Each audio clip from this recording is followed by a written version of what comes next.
Eagles Talk on A2D Radio. We're brought to you, as always, by Bozzio's Bread, located in Mount Laurel, New Jersey, home of the best stuffed breads, tomato pie sandwiches, cutlets and meatballs, and seeded rolls for your cheesesteaks. Make sure you mention A2D Radio for 10% off your in-store purchase. We're coming in hot, guys. It's your boy Chucks, it's Brinks, and it's PY. Gentlemen, just like we kind of wanted, we got some juice going into August. It wasn't late August, it's early August, but it's a trade nonetheless. We got that breaking news literally like 15, 20 minutes before we just came on.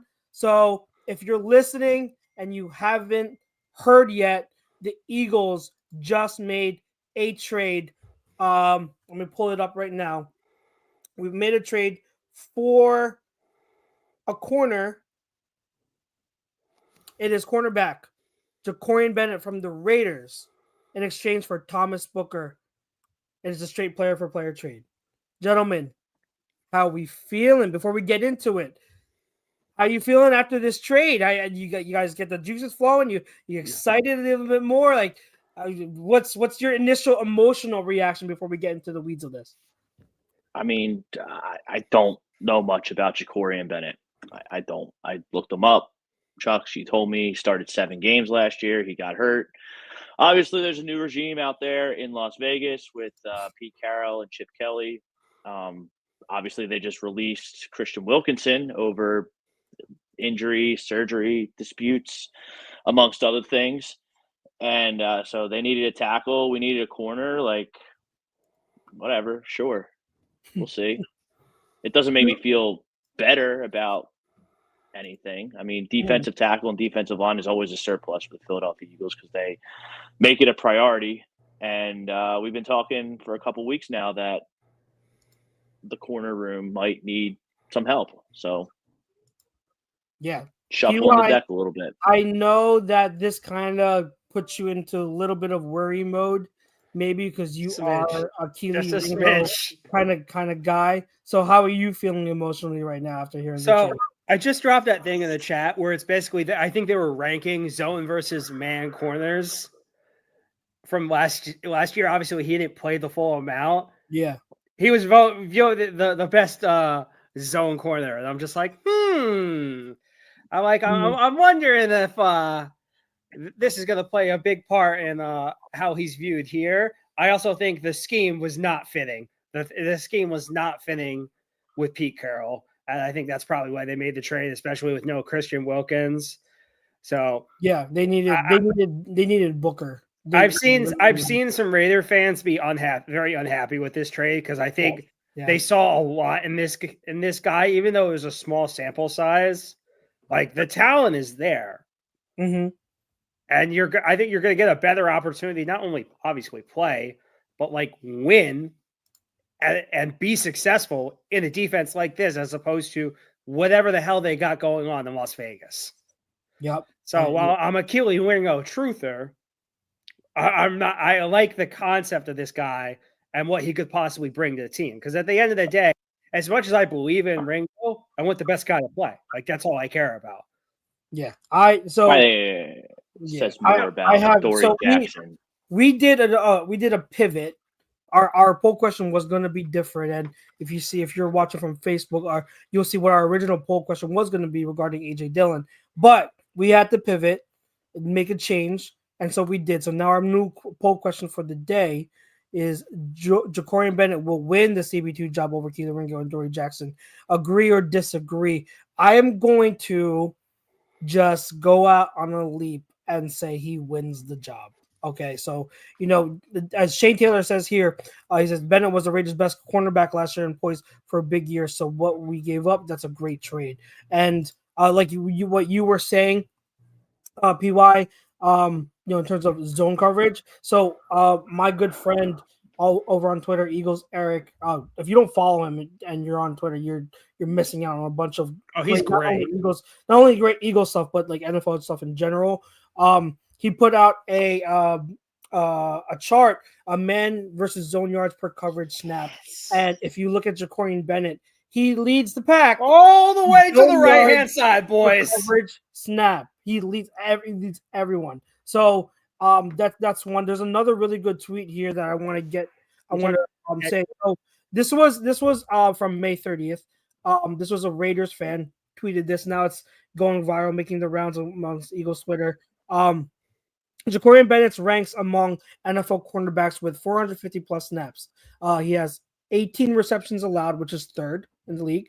37 targets, tied 10th in the league. 176 yards allowed, tied or at second in the league.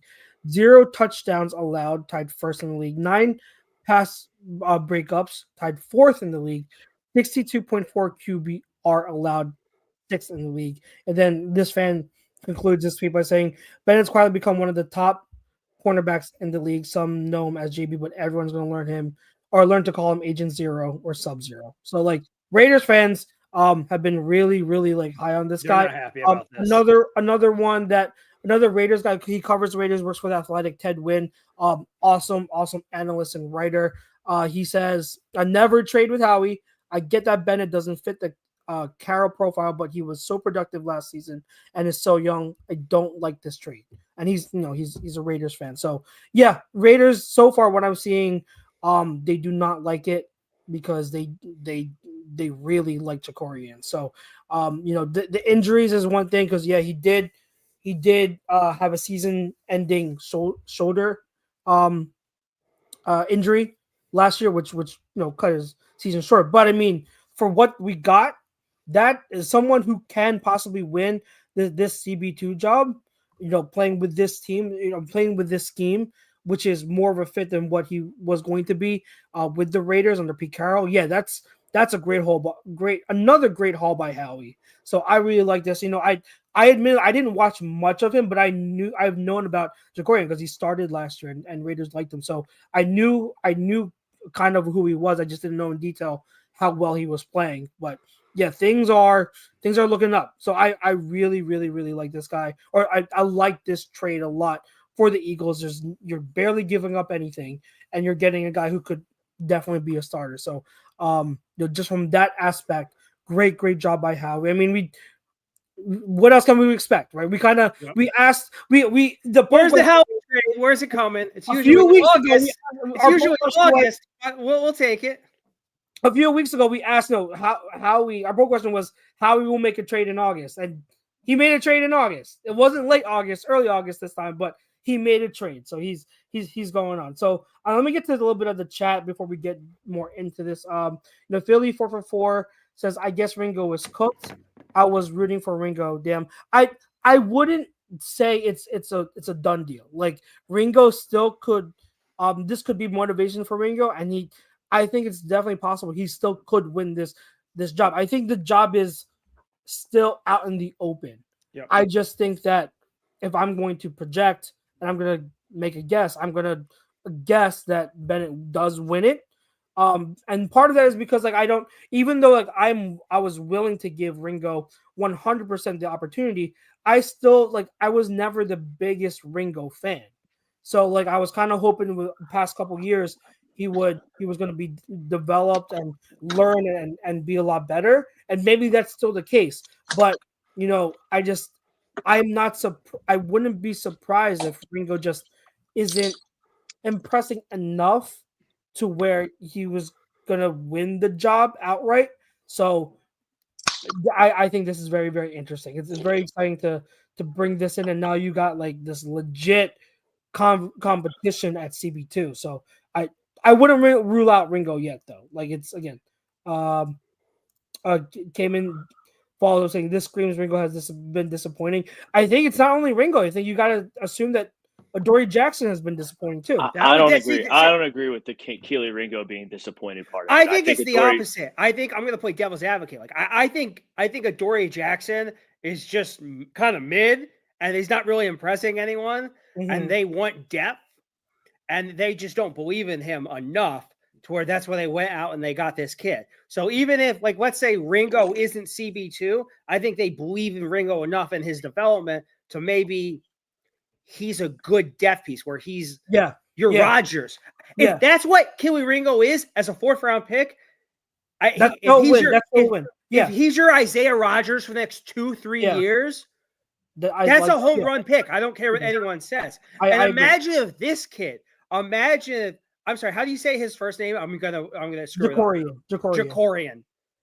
Imagine if Jakorian. God, Philly is gonna have such a hard time with this. This is gonna be a fun name to screw up. Imagine you got him as your CB2 for the next 3 years. Yeah. And as a steal, like, wouldn't that just be the most Howie trade ever? Oh, yeah. Yeah. And we can't be surprised anymore. Cayman does ask if Bennett was that good. Why did the Raiders trade Because him they're for backup? stupid. Because he's not a scheme fit. Remember, Pete Carroll likes to play that cover 3 type of defense. He doesn't fit it. That cover 3 defense requires your corners to be big, physical. They're going to play press man, and they're going to jam. That's not Jakorian. Jakorian is a bit undersized. He's 5'11". I believe, I forget what his weight is, but he's 5'11", and he's not like the biggest guy. He's a slender kind of corner. So he doesn't fit what they want. And with I forget one of you said it. If not, then I'll bring it up. But like with the Christian Wilkins thing going on, they needed an interior. They need depth like no one's business. Yeah, they did. So I mean, and Thomas Booker, he's not horrible. He's not like if you look at any like Eagles beat reporter or Eagles like person who does like in-depth looking and things like that, like they were bringing up Thomas Booker as a good player, as someone who's going to be able to contribute to this D tackle room. Yeah, and Marley Colbert says hope Thomas Booker gets more playing time. Oh, without question. Yeah, he's gonna get time. They needed him. They needed him. John Monroe Jr. says Bennett had a rise of draft boards leading up to the 2023 draft out of Maryland. Some abundance, had a late first round grade on him. Solid addition. Ringo was young. Yeah, I like that. I don't like. I remember vaguely Bennett when I was doing that draft. So like I remember him being like a solid prospect. So those Terps, man, they wide receivers and DBs, like they churn them out. Down there, for whatever reason, Marley, they just don't do anything else. They never win any games in the Big Ten. Yeah, Marley says you pronounce it how it's spelled. Don't make it harder than it has to be. PY. It's Philly, okay? It's 100% going to do it wrong. I'm like the substitute teacher from Key and Peele. I always mispronounce names wrong. Yeah. Yeah. So keep the comments rolling, guys. We got it displaying over on the sidebar here as well, so you can see it. So yeah, definitely let us know how you feel about the trade. I am a really big fan of this. I think this is low risk, high reward type of trade. So I think it's like, what do you lose, right? Like you don't lose anything if this doesn't pan out. But if anything, like you can get a starting corner possibly. So Cayman says, yeah, I just hope this doesn't turn into 2023 Howie was meaning linebackers and safeties. I'm not sure what your sentence is supposed to be, but I hear you. Cayman says safety is still an issue. That's being worked out. You know, like it's he said that Vic has said that Sydney looks good, has looked better. And so yeah, Ryan, we had this discussion last week.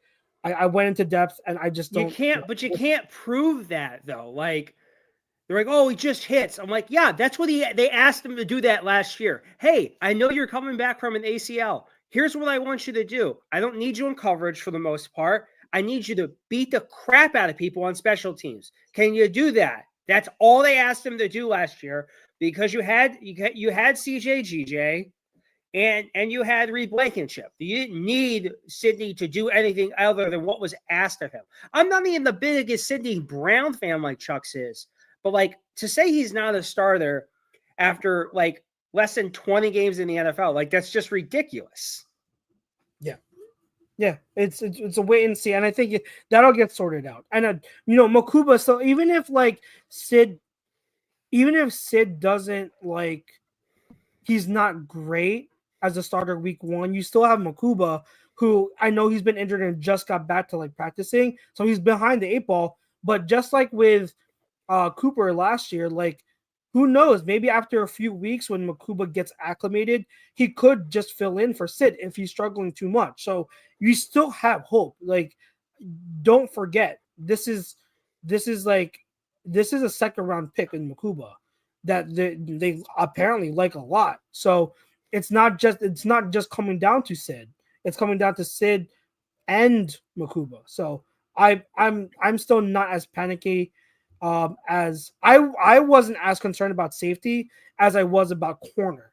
And again, this has to do with like the depth at corner. And I said this weeks ago, with you guys and with Les, when we were doing the what were we doing 2 weeks ago? We were talking about biggest question marks, right? Entering training camp.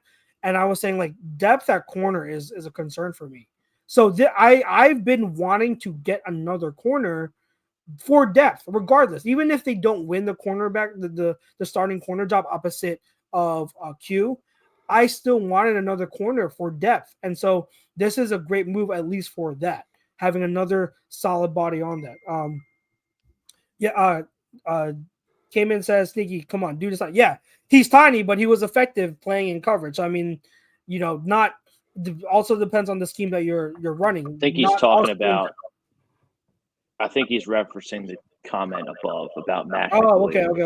SJM Mac McWilliams is the sneaky name to watch. Not saying he will win CB2 spot, nor am I attempting to get excited about training camp. McWilliams was a Fangio and scouting department fave this draft. I think McWilliams, if anything, he's in competition for a backup slot. If anything, I don't know about outside corner, but we shall see. I'm not going to write off Mac McWilliams. I think he could be a good piece in the future, but I like right now it's just like I don't know what I really think about Mac McWilliams. Yeah, I think he's not really tiny though. I forget who K-Man or however you say. I mean, he's like a 5'10" corner. Like, is that small? That's look, if you can lock someone down, I don't give a crap what your size is. Again, it depends on what you're asked to do too. I mean, you're not gonna if you're 5'10", 5'11", you're asked to play press man and bump and run with a guy, you're not going to hold up, right? But if you're playing trail technique in a cover 2 zone scheme, like you can succeed. I mean, Isaiah Rodgers is not the biggest guy. How tall is Isaiah Rodgers? Isaiah Rodgers height.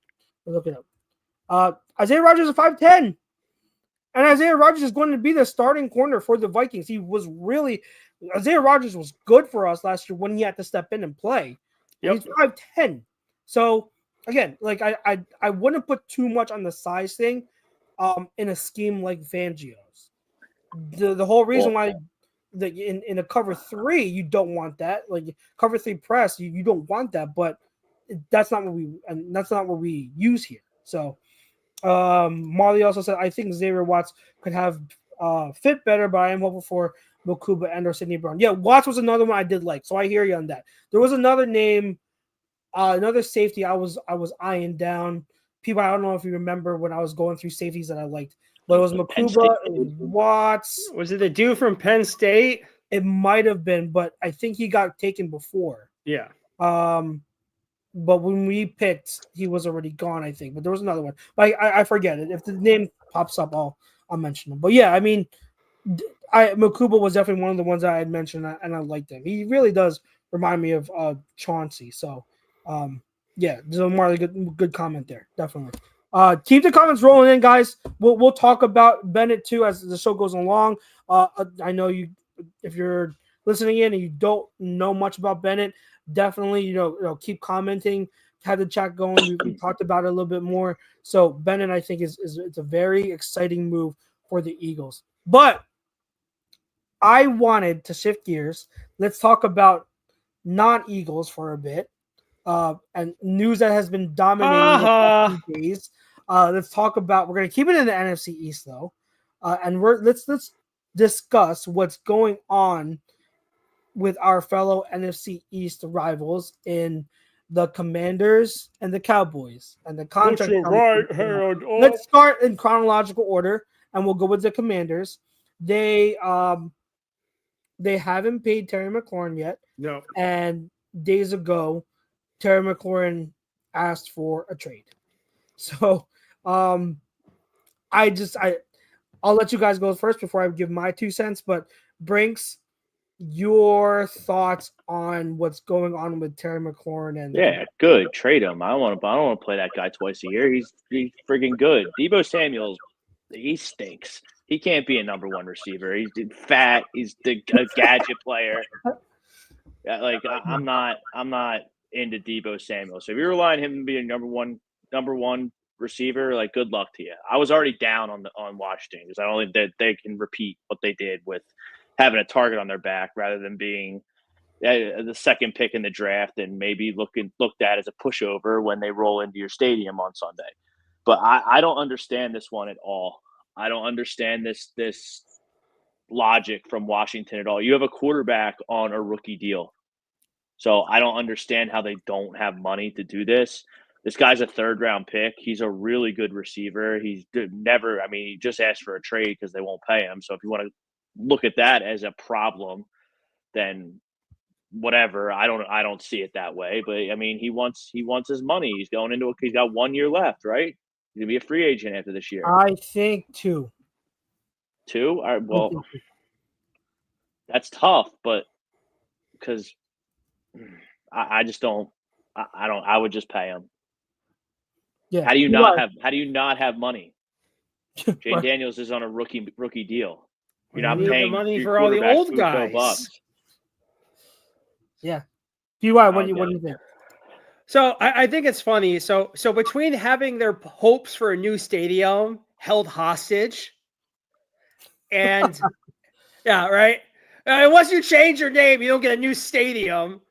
And then the Terry McLaurin thing is hilarious to me, and the fact that they, in true Joshua Harris fandom, he's overpaying all these old guys who are over the hill to like 1 year deals. These are the guys I need, and you're gonna like neglect young talent. So like I get it. He's 30, but who cares if you can win a Super Bowl? Like it's a rookie deal. Like I understand it if what's his name was in his Jane Daniels was in like his 4th or 5th year, and you don't really want to risk it. But like he's on a rookie deal. Like you need a wide receiver 1 for the next like 4 years anyway. So might as well just maximize your cheap rookie contract guy.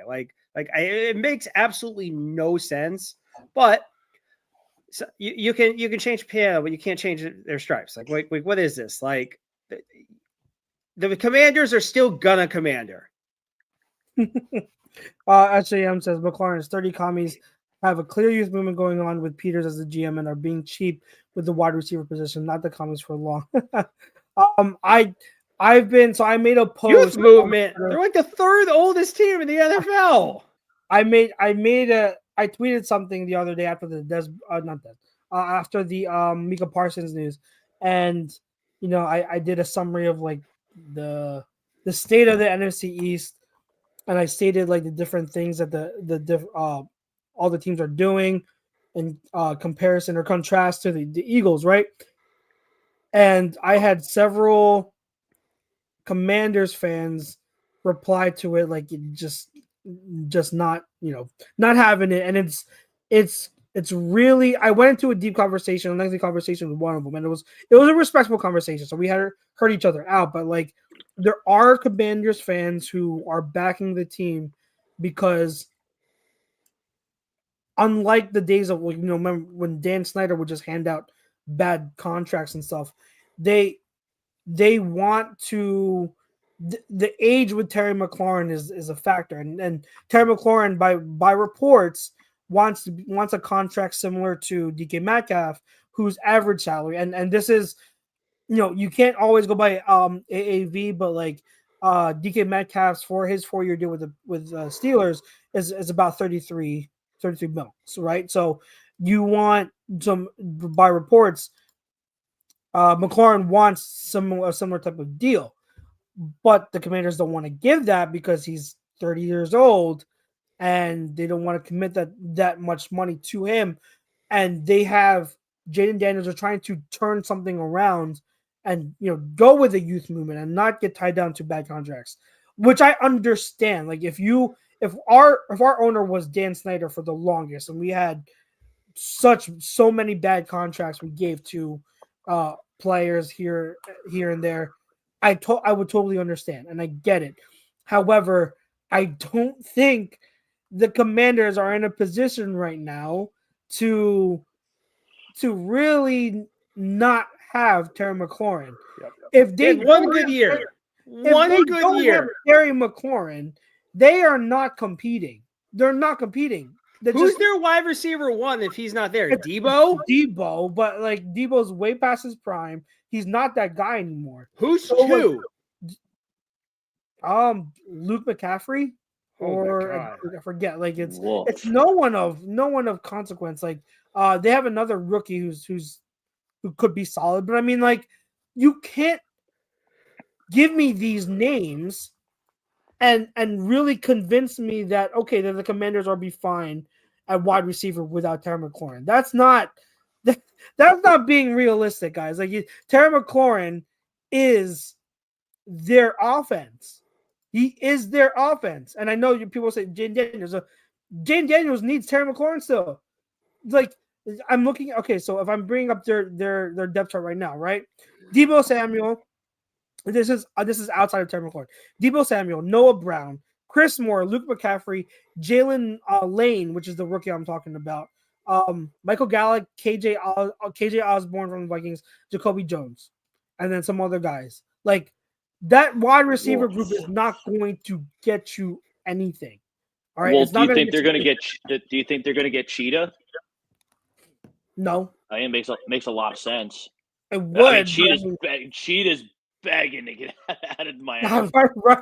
Begging. Well, if they get Begging. Tyreek, how old is Tyreek Hill? Let's see, 31 years old. He just turned 31. Yeah, but he's way better than. He's better, but again, like if Yeah, Terry but like McLaurin. if the you're point unwilling is- to pay yeah, a right? 30-year-old, why are you willing to pay a 31-year-old? Because Tyreek Hill's way better. Well, I hear that, but Tyreek Hill's also on the kind of on the downside of his career. So like, you'd have to give up assets. I don't know about You that. get what I'm saying? It's- Like, to me, it makes way more. It doesn't make to me. It's counterintuitive to not pay McLaurin, and your argument and stance would be age, and then trade for trade for Tyreek Hill, who is better, but is he maybe that much maybe better? they don't want Terry McLaurin. Maybe they want a game breaker. That I don't know about that. I don't know what they want. They've always been a weird team, and they've let 1 year of success go to their head, and now they're back Yes. to being idiots again. Yeah, I know. Yeah, I know. I don't see the leverage that the Commanders have here. Like, and I know it's tough to pay players based on what they've done, but at the same time, if you're trying to reverse your culture, right, in your organization, and you're not paying the guy who's been there for years while you were a dumpster fire, what does that show you? What does that show to other players? And again, I know McLaurin is 30, but he's still in his prime. Like, and don't give me that. It also makes no sense that they've signed all of these veteran players. They're the oldest team in the league based on average age for starters. Yeah, they were being smart until this. They're banking on a lot of older veterans to be contributors for this team this season.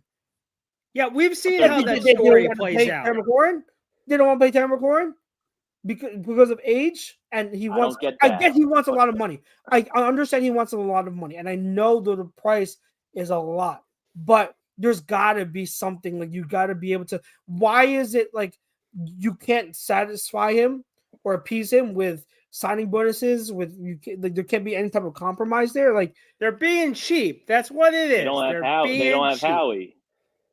They don't have. Yeah. Howie would figure this out in 5 seconds. Here's the thing. That's why Adam Peters is a decent. He's a good GM.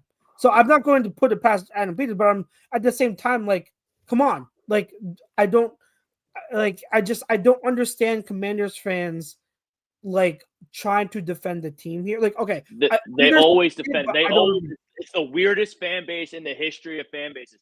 Their team has been a dumpster fire for the last 30 years outside of last year, and they always defend the team. They always think it's going to be okay. It's like, well, remember they had that stupid little like music video last year. So, put your right hand up for Commanders. I remember that. And it's like every time I think of that, that's what their fan base is. There's no skill. Like, it's just like doing stupid things for social media clicks. And because they're not believable. Like, they're not genuine. Like, that's what I think when I think of Commanders fans. They're just like, they just don't know. There's like, oh man, we're so good. What are you talking about? You got dog walked in the national championship game. Go, that was a close game. No, it wasn't. It was close for like a quarter and a half. I think that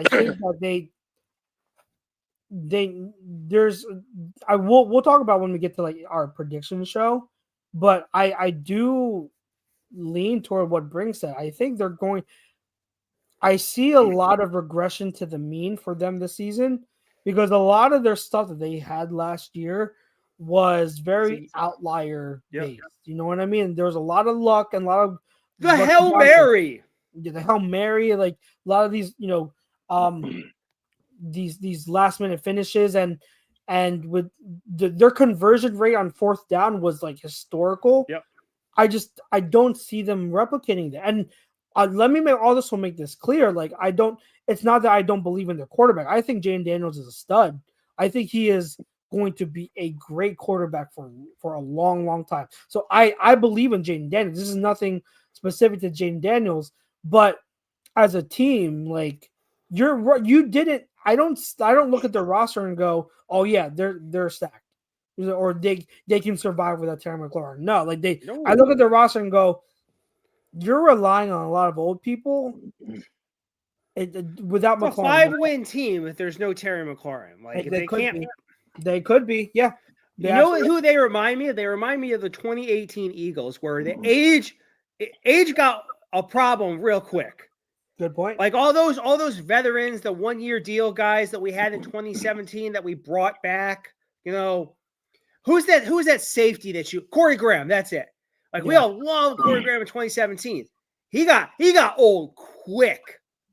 Well, he also had to play more meaningful snaps. Yes, he did. Yep. So yeah. SJM says this is an entire year's worth of film on Daniels on the offense now. Makes a big difference. How do they adjust? Plus, the D-line is short on talent this year too. It is. It absolutely is. So, yeah, I don't know what the Commanders are doing, but not to be outdone, gentlemen.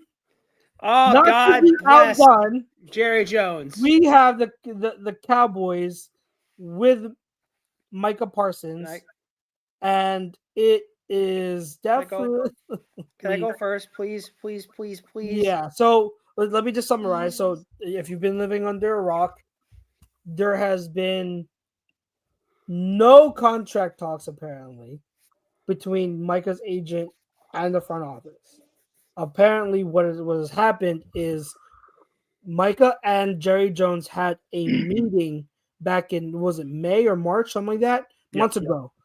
It was supposed to be about leadership, but Jerry took it as also a contract negotiation. After the meeting, Micah said his agent would contact them. The agent has reached out to them ever since, and the Cowboys have been silent, dead silent, nothing from them. Refused to talk to the agent. And this is apparently a tactic that Jerry Jones has constantly done when it comes to contracts. He goes direct to the player and not the agent. But Micah's not having it this time. And then if you guys remember the comments that Jerry made about Micah, where he said, even if I did sign him, there's no guarantee he'd be healthy, right? So Micah Parsons puts out, I'm not going to read the whole thing, but he puts out a post on Twitter and social media. Puts out a Dear John letter. Dear John letter, pretty much stating his his trade request submitted to Stephen Jones. And I think that the one part that I want to really highlight, and then I'll let you go. I'll let you speak, PY. But he says, and most of it's in the beginning of it, says, yes, I wanted to be here. I did everything I could to show that I wanted to be a Cowboy and wear the star on my helmet. I wanted to play in front of the best fans in sports and make this America's team once again. The team my pops and I grew up cheering for way up in Harrisburg, PA. Unfortunately, I no longer want to be here. I no longer want to be held to closed-door negotiations without my agent present. Here's the one. Ready? I no longer want shots taken at me for getting injured while laying it on the line for the organizations or for the organization, our fans, and my teammates. I no longer want narratives created and spread to the media about me. And then he goes on with other stuff, but that opening few lines are very telling. So, PY, what do you go? What do you have to say about this whole drama again? Annual drama with the Cowboys. God bless. God bless you, Dallas. You give me reasons to wake up every day. Oh God. Like it's so Jerry Jones that he's just cheap. Like it's so ridiculous that he does this every year. He fights and he clawed with Ezekiel Elliott, and then he has to pay him and he bites him in the ass. Meanwhile, they'll sign Leo Collins and like hurt linebackers with busted knees and necks, no problem. But when it comes to sign your big time players, you don't want to do it. Oh my God! Hey, Washington's interested in Amari Cooper. Oh, never mind. I'm going to pay him. What? Like they do this all the time, and I'm not the big I don't love Micah like other people. Like I think he's very good, but I also think he comes up short a lot when it comes to the playoffs. You don't think he's elite. I'm not saying he's not elite. I don't think he's as good as others. I think he's very good. I'm curious. I mean, there's two that are better than him. People that you think he's not as good as. TJ Watt. Okay. Myles Garrett. Fair. Okay. Fair. You could argue Trey Hendrickson. No, you can't. No. No, you can't. The only other one I would put on the list, Chucks, is Will Anderson from Houston, who's up and coming. Okay. Looking pretty good. Yeah. Look, yeah. I can't put Hutchinson. I can't put Hutchinson with them. Hutchinson, no. No, I can't put Hutchinson with Parsons. Yeah, because he broke his leg. He's not in that. I guess. No. He's not. It's just like I just don't understand him because like obviously Micah, multiple time All-Pro, like he gets sacks like no one's business. You know, he's a good leader. You can say whatever the hell you want about the podcast stuff, whatever. I don't like it, but I don't care enough if you deliver on Sunday. And it's just like Jerry, for whatever reason, he'll downplay it. He'll insult him, and then he tries the backdoor deal bullshit that the agent basically called him out on. And then he tried to throw around Des Bryant's name. And then Jay-Z's basically like, shut the hell up. That's not what happened. You lying sack of crap. And it's just like, this is just who he is. Like, for whatever reason, he's like, oh, I care about winning. All I care about is winning. All I care about is this. I'm like, you're cheap. Like, and for other guys, he's not cheap. Like, it makes no sense to me. The SGM says there isn't a lot of Cowboys playoff sampling for Parsons' supposed shortcomings, PY. But I mean, there are. He's been in the playoffs. But yeah. Once or twice. Bill says it's not Parsons' fault. Dak doesn't know his number and chokes in the playoffs. Well, I would expect such an elite player to get, I don't know, more than a sack and a half. Their point two, PY. Last year, when it seemed like the Cowboys' season was just wasted and done for, halfway through, Micah was like the only player who gave a damn. He was into it, playing hard, giving 100%, getting mad over certain things. So he was giving it his all, and so you can't question his passion. So I didn't say anything about his passion. I didn't say anything about his passion or his dedication or any of those things like that. Just his playoff shortcomings. Okay. All right. The Brinks. Yeah. What's your thoughts? I mean, unfortunately for Dallas, and fortunately for everyone else, Jerry Jones, what do they call it? Cognitive decline. Yes. He's lost his mind. That's not a there. good way of saying it. Yes. He's not there anymore. That's because he's trying to run a team like it's 1995. Like I thought he gave up like all this negotiating and the player personnel stuff, and he was going to let Steven do it. And then he's in this meeting with Micah, making everything worse. Like, thanks, bro. Now, Chucks, is he practicing? for the Cowboys, or is he sitting? No, he's No, he's you at see practice, him- but he's not dressed. Yeah. So he's He's in He's like just sitting like on the side. yeah, he's just there talking, and He's you not can even see he dressed, looks so unhappy. I mean, they're gonna suck. They were gonna suck with Parsons because they have no offensive line. They overreached for a guard from Alabama. Yep. The second, because we have Jalen Carter, and they think that if they pick a guard, Yeah. they'll be able to beat the Eagles. Like, that's not how that works. It's not But baseball. I you thought can they get had- away with that in baseball, but like, this is football. That's not how this works. They have absolutely no defense. Nope. Now they're not gonna have Micah Parsons. I don't know if there's a market on these sports betting sites for who to have the worst record in the NFL, but There is. if I find it, I'm putting money on Dallas. They stink. They absolutely stink. They're just not. They're not good with Parsons. No, they're Now- not. They're, now, I had like, them what- as I had them as a 5 or 6 win team with them. Like I'm It's not just- going to go that far if they have Parsons, because I do think the offense. Well, no, I do think the passing game is going to have a bounce back season with Dak healthy, and Dak does ball out in the regular season, and I do think the addition of George Pickens is a really good one for them. So I think the passing game is going to light it up this year. But overall, yeah, I don't see them I don't see them contending for the first in the division at all. I think it's possible if they had Micah, it's possible they could get second over the Commanders. So, I do think that's possible. But without Micah, yeah, that changes everything.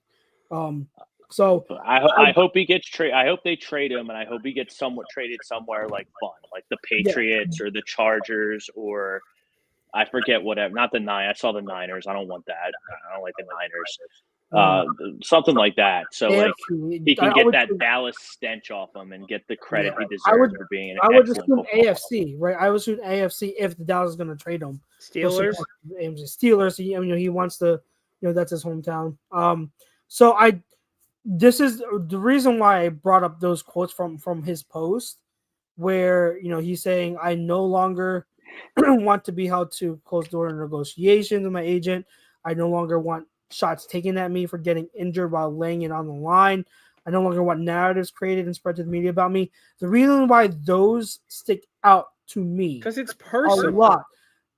Like, a lot of people are trying to compare, like, oh, Jerry Jones did this whole spectacle when it came to Dak's contract. And he did this, he held out and waited till the last minute when it came to CDs. This feels different because of that. Because Micah came out, posted, and said that. Like you said, PY, it seems personal. There seems to be personal feelings involved now with this, where there is an actual rift between Micah as a person and a player against Jerry Jones and the rest of the organization. So it feels different in that way. And because of that, like, would I be surprised if somehow, some way they work out a contract in the end and Micah stays stays in Dallas? I wouldn't be surprised. It's the Cowboys. They do this every year. So I wouldn't be surprised. But if you were to ask me what my objective thoughts are, and what my prediction would be is if he stays in Dallas or gets traded, I think I'm leaning toward him getting traded, because it just sounds like this is different and this is personal to Micah, and he's hurt, he's offended, he's angry with how he's been treated. And if those words that he said have actual weight, and he genuinely means that, and he genuinely does not want to be there anymore, this is going to be an ugly divorce. So that's why I think it's different. From the situation with Dak and the situation. I can't even believe that they tried to talk to him without his agent. It's like the first rule of dealing with unions. You can't talk to the union. They can't talk to the union member without representation. Apparently, Jerry's been doing this kind of stuff and pulling it, but Micah's not having it anymore. So does it really surprise you though, Brinks? It's Jerry Jones. Like, it's Jerry Jones trying to. Like, what are you gonna do? Like Micah Parsons can just you need your agent there to like work out the finer points. Like contracts aren't just like, oh, we're going to sign you for 4 years and pay you $25 billion a year. Like that's not how it works. There's incentives and work. Well, Jerry has no interest in working around the salary cap because he thinks it's 1992 and he can just sign whoever he wants because there is no salary cap. That's the last time they won. The second that they put a salary cap in the NFL, the Cowboys have absolutely stunk and haven't sniffed anything because he couldn't just use his oil money and buy Deion Sanders and buy Michael Irving and buy all these other guys that they had on those loaded Dallas teams. Like, he doesn't understand that there's a salary cap. And he thinks when teams figure out ways around it, like the Eagles, that, you know, they're doing it wrong and his way is right. Like, well, he can't get credit for it. That's his issue, which makes no sense to me because he thinks like the only way you get credit is if like you draft guys. Meanwhile, like you had success because you bought players. Like that's what happens. He talks about it all the time. Oh, well, you know, that's not sustainable for the Eagles. What are you talking about? It's been sustainable for like a decade. Like it's always sustainable. Well, and the Cowboys, they always bring it up. They always guess what? Just because you draft good players doesn't mean you're going to always have good teams. The Cowboys are really good at drafting players. The problem is the good players that they're drafting they're not sustainable long term. Like the kind of guys they're bringing in, they're not here for long periods of time. Like all these guys that they sign young, like they're there for like a few years, then they're out of here. Like Jerry just doesn't understand how to build a modern team in the NFL. Howie Roseman don't give a shit about credit. He'll trade, he'll sign, he'll do whatever he has to do. But Jerry will always complain about, that's not how you build a team. You're right. You don't know how to build a team. Howie Roseman has been to 3 Super Bowls since 2016. Jerry Jones hasn't sniffed one NFC championship game. The closest they came was that bogus catch rule. Like, that's the closest they've come. Yeah. The best team they had was that 2016 team where it looks like they were about to beat the Packers. That's it. That was their team. That was great. That was so great. Clearly a catch, and they took it away. So not a catch. I've always said it's by like common sense that was a catch. By the rule book, that was not a catch. Yep. And that's the thing. The rule book, the rules of a catch in the NFL were so bad. They were so bad. But if you go by the rule book, that was not a catch. If you go by common sense and then just look at it with your eyes and say, like, did he catch it? Yeah, he caught it.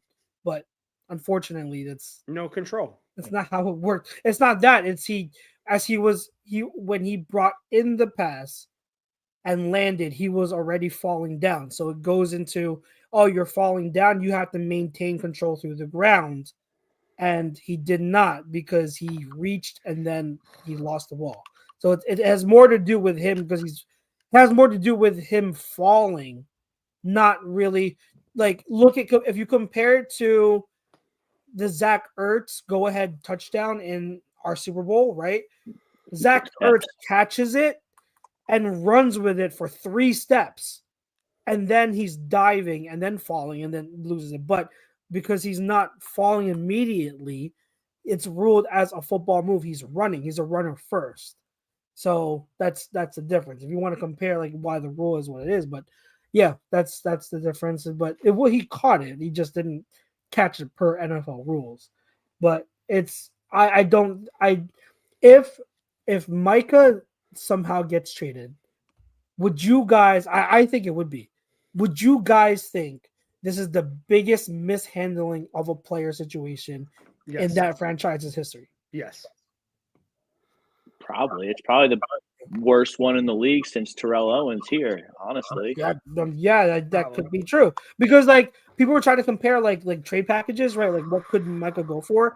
And they're trying to look at like the what is it, Khalil Mack trade, right? When he went from the Raiders to the Bears. But it's worse. The thing is, this would be worse because the Raiders were trying to rebuild.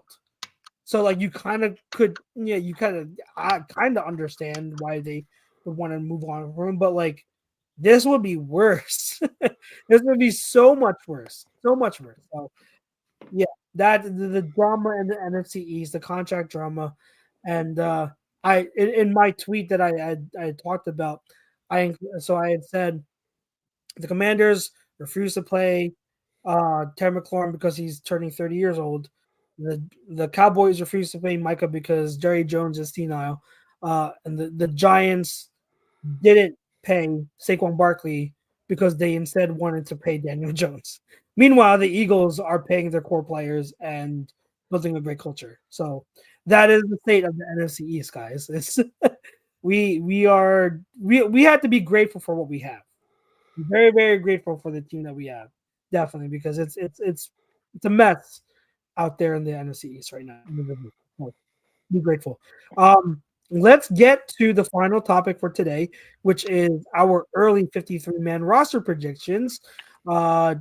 This was tough. This is tough because, like, without seeing preseason as well, it's for me. It's hard to tell. Like, okay, like which of these bubble players is standing out? Like, which of these are like these guys are really making a name for themselves? Like, I don't know. So, like, a lot of this might seem chalk. A lot of this might just be like a shot in the dark. So we'll go position by position, and each of us will compare who we have in that position making it. I'm just going to trust that each of you did your math right and have 53. I'm going to trust it. My math is perfect. I'm looking at you. I'm going to trust that the math is perfect. You just got to get one of these fancy phones. It's got a calculator on it and everything. I'm going to fuck this up somehow. I just know it. All right. So, early roster predictions for the initial 53. Quarterback, I think this is going to be an easy one. I have Jalen Hurts, Tanner McKee, and Kyle McCord because he was a draft pick. Just move on. Yeah, we're good. PY, you have... So I actually don't. Who do you have? So I have Kenny Pickett. What? I think the Browns are going to cut him because they brought in the other quarterback, Snooply, today. He's nursing a hamstring. I think they're going to cut him. I could see the Eagles bringing him back. Just move on. I can't. So you've been making great points all show, and then you do this. All right, so you have them like signing Pickett back because the Browns will cut Pickett. Yes. All right. Okay. How many quarterbacks do you have making it? There's 3. Hurts, McKee, and Pickett. Yeah. So you have them bringing back a guy they traded in the offseason at the expense of a draft pick. You think someone's going to sign him immediately? I think you could practice squad him without question. Not how the NFL works, bro. Yeah. It's just not how the NFL works. I don't know, PY. That's really outlandish. But, all right, we'll move on. I just don't see. All right, running back, I have 3. I have Saquon, Shipley, and Dylan. Yeah. I actually have 5 here. What? Okay, go ahead. Yeah, I'm Barkley, Shipley. I'm keeping Montrell Williams. Jesus Christ. I'm keeping A.J. Dillon, and I'm keeping the fullback, Van Sumeren. Oh, so you included the fullback with the running. Okay, all right. Yeah, correct. If I had 4. I had 4 if you're looking at Ben Van Sumeren as part of that. So, my mistake. So yeah, it would be technically he is a running back. So you're right. So like, yeah. I would have. And A.J. Dillon was the last name I wrote down. Last name. Okay, so you think Montrell Johnson makes the roster? Is it Johnson or Williams? I thought it was Montrell Johnson. I think then my bad. He's from Florida, undrafted out of Florida. Montrell Johnson, running back. Yeah. Okay. All right. I mean, PY knows. There are so many like undrafted running backs or late round running backs that they've had that I've really liked that I'm like, keep them. And it hurts us every time, Chuck. It's like, all right, I just give up at this point. Look, after Josh Adams, I think it was even like way before. This was like going back to the Doug Peterson era. Like they had running backs that I was like, yo, this guy could be a solid rotational guy. And they cut him. I give up at this point. I mean, all these running backs can ball. They just have to get in the right situation and get an opportunity. Yeah, but it's hard because you have to be such a freak to be an NFL running back. It's super hard. All right, so you have Johnson making it, but other than that, yeah. PY, you have the 4 that I have. No, I have the 3. Who do you have? I have Saquon, Dillon, and Shipley. You don't have Van Sumeren making it. I think they store him on the practice squad and they bring him up for a few weeks until they make him a full-time player. Okay, so you don't have Ben Van Sumeren. Okay, all right. Wide receiver. I have 6 guys. How about you guys? I want to hear have yours first because I want to see how you explain it. I only have 5. You only have 5. I felt like I went too much on my end. I admittedly did. I feel like they are going to keep 5, but like I was looking at the rest of the roster. I'm like, I don't know who to add. This is what I'm talking about. Like, I don't know like which of these bubble players are really standing out because I'm not at camp. So it's really tough. So like I went with 6 wide receivers, but admittedly, it probably will be 5. All right, so the 6 I have, we all obviously know AJ Brown, Devontae Smith. Then I have Jahan Dotson, Terrace Marshall, Aeneas Smith, now. and Johnny Wilson. I think Johnny Wilson gets cut. I think 100%. I feel like he's gonna get cut. Certain someone is crying watching this, but it's not our fault. Yeah. PY, you had 5. So I got Brown, Smith, Dotson, Marshall. I think Elijah Cooks makes it. Elijah Cooks, okay. Based on what they're saying in camp, he's looking really good. Yeah. And that and Smith and Aeneas Smith and Johnny Wilson look like shit. Well, I mean, I kind of called it with Aeneas Smith, but yeah, I mean, everybody did. Nobody thought he was good. No, there were fans that thought he was good and loved the pick. I was like, it was like one of those things where, because I'm like, sometimes I don't always know draft stuff, and I'm like, all right, what are people saying? Oh, okay. Like I follow Draft Tech pretty heavily, and I'm like, oh, cool. Where do you have him projected? Oh, okay, 150 picks later. Oh, that's not good. I still stand by this. Malik Washington should have been the pick. And Malik Washington has been very solid for the Dolphins. He made some plays like last year, and I'm like, if you're looking for that type of wide receiver, I don't know why Malik Washington fell and why you went with Aeneas Smith over Malik Washington, but I'm going to stand by that. Brings, how many do you have at wide receiver? 5. I mean, I have Wilson and Aeneas Smith making the team, and then the three obvious ones. Okay. Obvious. That was my that was the position group I was probably laziest with. Because I don't know. I'm not keeping Terrace Marshall. Like, I've been there, done that. Like, he's a bust. I'd rather give the 2 guys I drafted last year. Yeah. Another track. I hear you. Tight end, I have 4. How many do you guys have? 3. You have 3. You have 3. So I'm assuming Goddard, Calcaterra. Who is your third? Harrison Bryant. Okay. All right, so I have both Bryant and Granson making it. So, I could just be lofty. It could be with 3 with tight ends and then 5 wide receivers. So yeah, offensive linemen overall. So I didn't break it down by like tackle or guard. I just put offensive linemen in general. So in total, I have 9. How about you guys? I have 10. I have 10. You have 10. Okay. It's hard. It was hard to keep someone off. The 9 that I have, obviously you're starting 5, right? That goes without saying. And then the 4 backups, I've got Drew Kendall, Miles Hinton, Cameron Williams, and Trevor Keegan. I think Matt Pryor gets cut. So okay, now you're putting Tyler Steen as one of the starting 5. Yeah. Okay. Who's the additional guy that I did not? So Kenyon Green, you're not keeping him. I don't think he makes the team. You don't think he makes the team? Okay. I think he's that would sting. That would not make me angry because he's not significant enough to make me angry. But if you're trading CJ Gardner-Johnson for a guy you're not even making 53-man roster, that's Bush League. I mean, I think I understand that. Yeah. Go ahead, PY. Who did you had an additional person?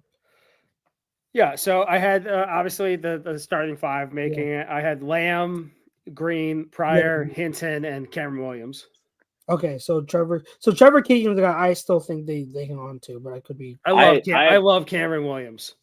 I have No, I do too. Darian That's why I have him Kennard in. on mine. Like he was viewed to be like a first round pick that you got in like the 6th round. Like Yeah. No, I hear you. That's why I didn't want to let go of Hinton or Williams because I like them. So I have those 3 draft picks right there, and I'm like, I think it's because I like Keegan, so I kept them, but it's possible he gets cut. So I mean, we'll see. It could be Lamb, it could be Lamb to Green. I have Darian Kennard on my list. on your for 10th. Okay, Yes. Gotcha. Okay. All right. Defensive side now. Interior defensive line. So the interior guys, I have 5. All right, hold on, because I have. Did you break it down further? No, yeah. 1, 2, 3. So I have 5. You have 5 as well. How about you people? Yeah. For interior. Yeah. 5. Okay. So Jalen Carter, Jordan Davis, Moro Jomo, Ty Robinson, and I have Byron Young. I had Gabe Hall. You have Gabe Hall over Byron Young? Okay. I have Byron Young. You had Byron Young. Okay, cool. Yeah. All right. That's going to be interesting because I had Booker in there over Young. Yeah. So I was I did cutting too. Young, but now that last defensive tackle spot is going to be a battle.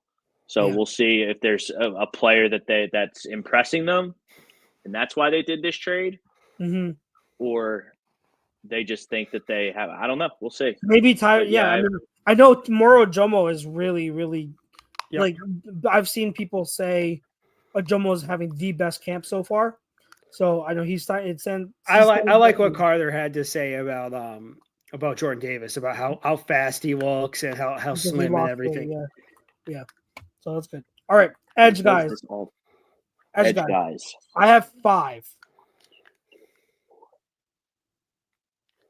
So I only have 4. I have 5. You have 5. Okay. Nolan Smith. Yep. Hunt. Yep. Josh Uche. Yep. Aziz Oshalori, and then I have Antoine Powell Ryland. Yep. You have those 5. Who do you have? Who did you? Well, I have. So then, yeah, I do have 5. I listed Powell Ryland on linebackers. Oh, I guess he's an edge. He's an edge rusher, I guess. Yeah. Okay. So he should be in the D line spot. Gotcha. Okay, so we all agree on edge. Cool. Linebacker, I have 4 guys. Yeah. So I have 4 guys. Four guys. Jack Bond, John Campbell, Jeremiah Trotter, Smell Munden, and if people are wondering, Nakobe Dean's going to be on the pup. So I think that's a foregone conclusion. So corner, I have 6. Yeah, I have 6. You have 6. Brinks. I have 6. All right. Yeah. So I'm thinking we all have the same guys. Quinyon Mitchell, Cooper DeJean, Jakorian Bennett, Keely Ringo, Dory Jackson, and Mac McWilliams. Yep. All right, cool. Safety. 1, 2, 3, 4, 5. Yeah, 6. Yeah, Yeah, that's my 6. Good, cool. All right, safety. Here's where it can get interesting. We shall see. I have 4. 4. Yeah, I have 4. PY, how many do you have? I have 5. You have 5. Okay. All right. Briggs, you said you had 4? Yeah. Okay. Reed, Sydney, Makuba, and I have Lewisine. So I actually have all that. I think they bring in Justin Simmons at the last Think they add Justin Simmons? I think they add Justin Simmons and no more Tristan McCollum, and you have a really good safety room. Okay. Tristan McCollum, dude. Vic Fangio loves this guy. That's great. That's great. You know what? He loves Tristan McCollum. Jim Schwartz loved his losers too. Okay. All right. Every defensive coordinator does it. Yeah. Oh my God, I love him. Habib asked Eli Ricks. I think Eli Ricks gets cut. Or traded. I actually had him on the team, but then they got Jakorian Bennett. Gotcha. Yeah, I said AJ Dillon was the last name I wrote down. Actually, Eli Ricks was the last name I wrote down. Gotcha. Briggs, who did you have at safety? Makuba, Brown, Blankenship, and McCollum. Yeah. I was my head said. Did you hear Vic Fangio's press conference this morning? I listened to it on the radio. I heard bits. Yeah. He talks about Tristan McCollum more than any other. Like he loves him. Like, he's going to be on the team. He's going to be like, either you keep Tristan McCollum or I'm gone. Logically, it's I think you're that. Right. Like, I think you're right. I was a Lewis Cine guy, so I'm kind of, this is more of me like playing with talent, man. I'm give me that. I don't care. I'm ready to be hurt. Yeah. And then I would like to just put a big asterisk on my list until I see a game on Thursday. There's a game on Thursday. There's a game on Thursday. There's a game on. Yep. There is. Yeah. So yeah, and Fangio said that defensive starters are going to play, so we're gonna see something. And then obviously the special teamers, we don't need to. It's Jake Elliott, Brandon Mann, and Charlie Hewlett. So. I don't even know who our punter and our long snapper and Avery Williams. Brandon Mann. Well, Avery He's the punter. He's the return guy. Wait, no, I'm talking about Brandon Mann, punter. Oh, yeah. Long snapper, Charlie Hewlett, the guy, the new guy we have. Every Eagles long snapper until the day I leave this earth is John Dornbus. I know, right? Don't care. Don't care. Oh my god. James, to finish off, James does say Bennett is a good camp move by Howie. 2 years, $1 million. God bless him. Yep, rookie contract. Come on, Howie. There's one more in you. You got one more move in you, rookie contract.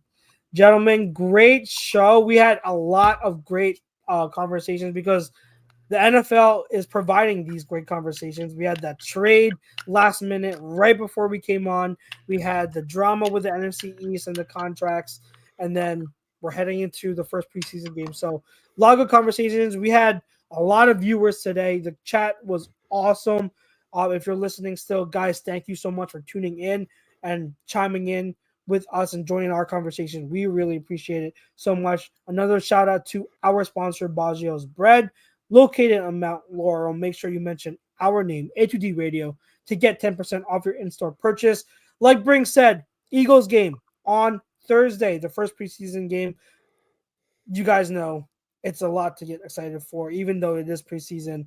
Football is back, and we will be back again next week. I will not be here next Monday, and then you guys know now too. I will be out next Monday. My wife and I will be celebrating our 6-year anniversary, so we will be, on Monday. So I will be gone. But I will see you guys in 2 weeks. So you two have fun with Les next week. But until then, for myself, for Brinks, for PY, the rest of us at A2D Radio, we appreciate the love and support. Until then, guys, peace out. Go Birds. Go Birds.